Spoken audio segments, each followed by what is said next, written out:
¿Por qué fascina tanto el Estado Islámico? Uno se tienta a reducir el impacto del grupo a la pornografía en Internet de su violencia y espera que mirando para otro lado se agotará y se extinguirá.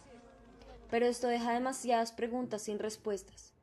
Las primeras planas no alcanzan, ataques de un lado y de otro, todo porque la religión toma el protagonismo que se le había quitado.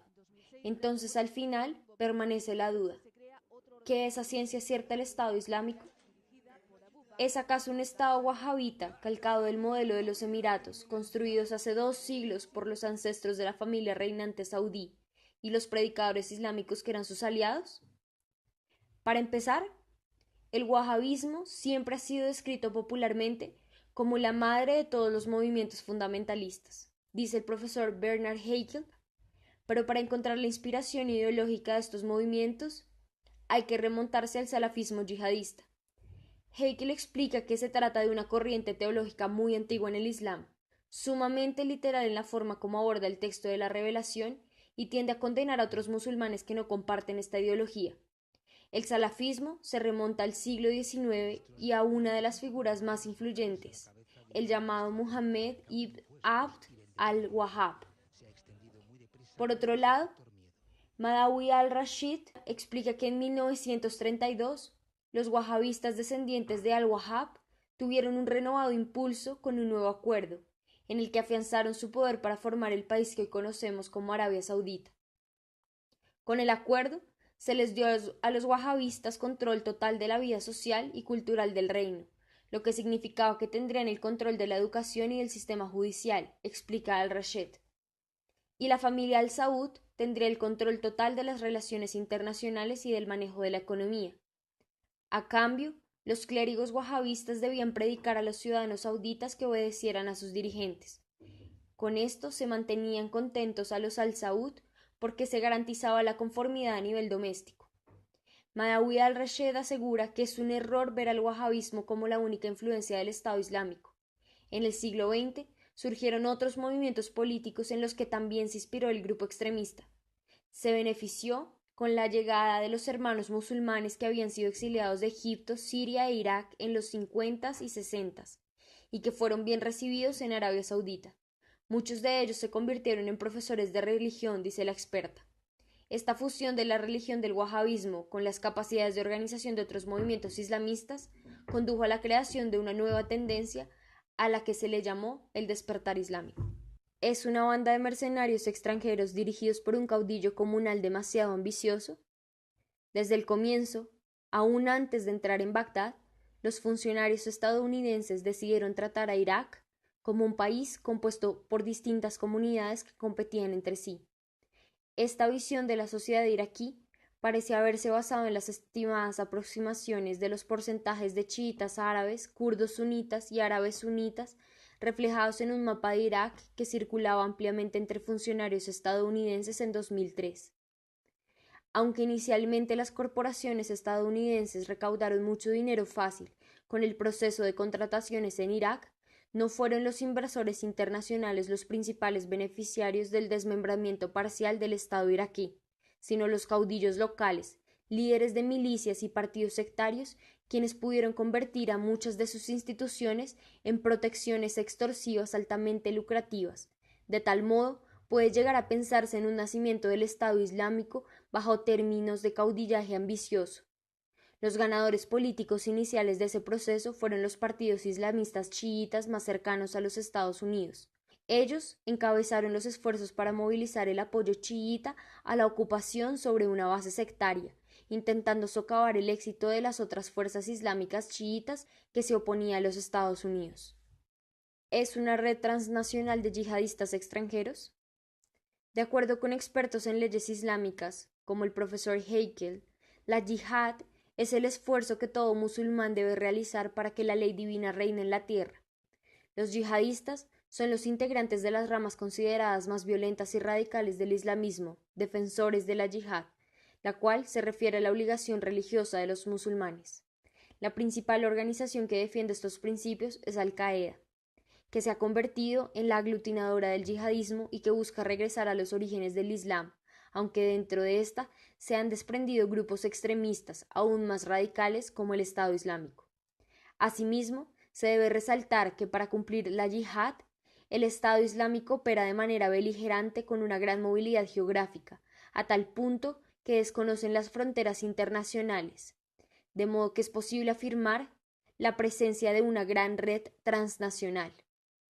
La transición desde una red guerrillera clandestina a una fuerza armada más convencional con impacto en el panorama internacional, además de territorio para perder, requiere crear nuevas estructuras de comando, suministro de diferentes armas y entrenamiento, y requiere también de dominar diferentes tipos de tácticas.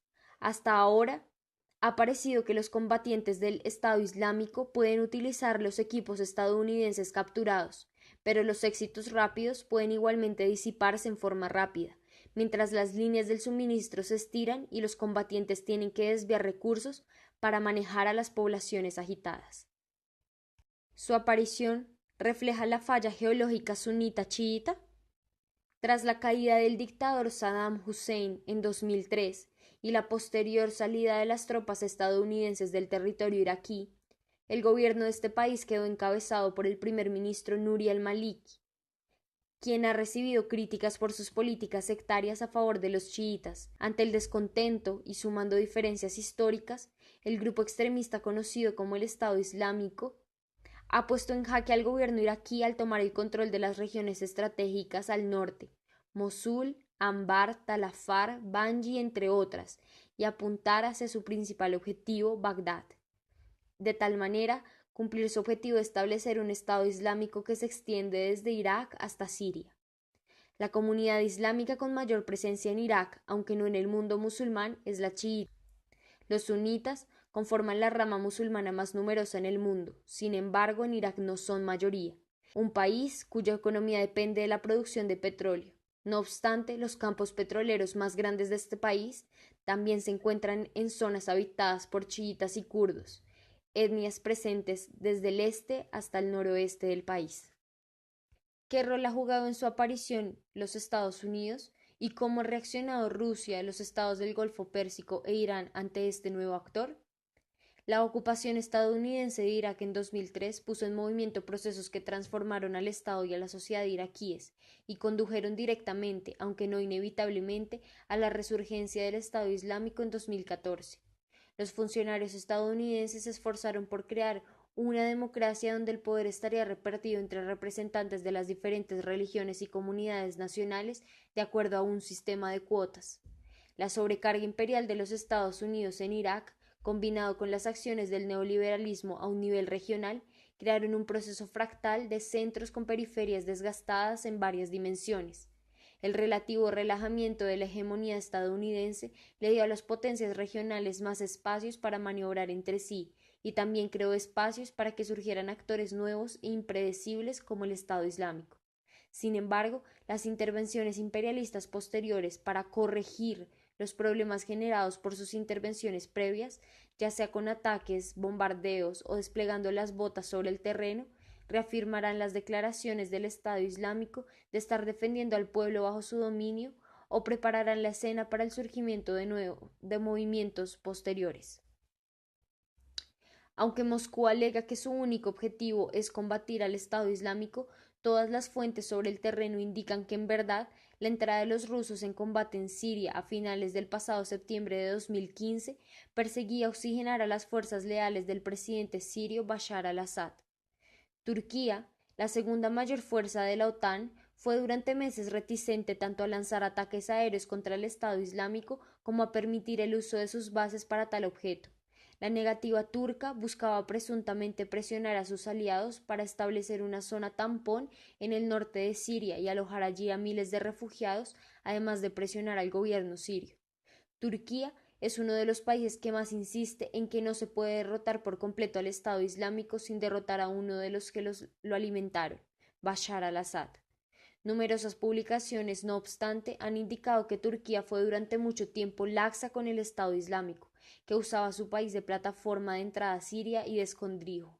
En junio de 2014, Irán emprendió vuelos de reconocimiento sobre Irak, donde se cree que respalda principalmente milicias chiíes que combaten al Estado Islámico.